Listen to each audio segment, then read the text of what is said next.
депутаты хотят отправить пешеходов обучать правила дорожного движения. Скажите, это поможет снизить количество аварий на дорогах? Я думаю, нет. Потому что это, я не знаю, в жизни намного больше серьезных вопросов. Неужели пешеходов учить?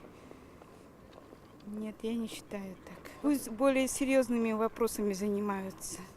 Я думаю, что это правильно, потому что стоит переобучиться, скорее всего. Переобучение должно быть всегда, потому что иные нюансы на дороге, они всегда меняются. Водители становятся разными и тому подобное. Я думаю, да. Это обязательно нужно обучение. Обязательно. Потому что посмотрю, нарушение, слушайте, горит зеленый цвет. Нужно идти, и смотришь, выезжает машина на тебя. Что это за дело? Я же, знаете, в каком был страхе. Ужас. В какой-то степени, да, скорее всего. Конечно, скажем так, пешеходов, которые регулярно нарушают, не связанные с тем, что они правила не знают, их уже, конечно, не исправить. Ну а так, я думаю, да? Не знаю, сомневаюсь очень. Почему?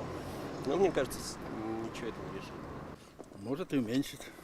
Надо тоже знать. Мне кажется, нет. Это зависит от каждого человека. То есть, если я, например, ответственный человек, я сам могу изучить в интернете или по телевизору, купить правила.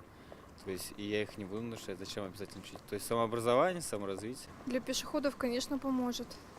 Конечно, в последние годы меньше случаев, где переход в неположенном месте, но все равно я считаю, что беспредел творится. Поэтому пускай изучают. Я думаю, да. Пусть изучают, конечно. Еще пусть права получают. Думаю, поможет дополнительная информация. Просто, может, они не знают этого, а сейчас узнают. Да, безусловно, уменьшит. Почему? Потому что пешеходы, как правило, делятся на две категории. Это лица, имеющие водительское удостоверение, и лица его, соответственно, не имеющие.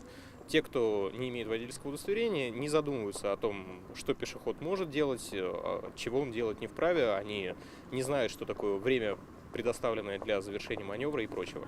Я очень часто вижу, когда едва-едва загорается красный для автомобилей и, соответственно, еще не загорается зеленый для пешеходов, тем не менее, дружной гурьбой они все идут через дорогу, и на самом деле, если в этот момент их собьют, то пешеход окажется неправ. Мне кажется, это похвальная инициатива, ее стоит поддержать.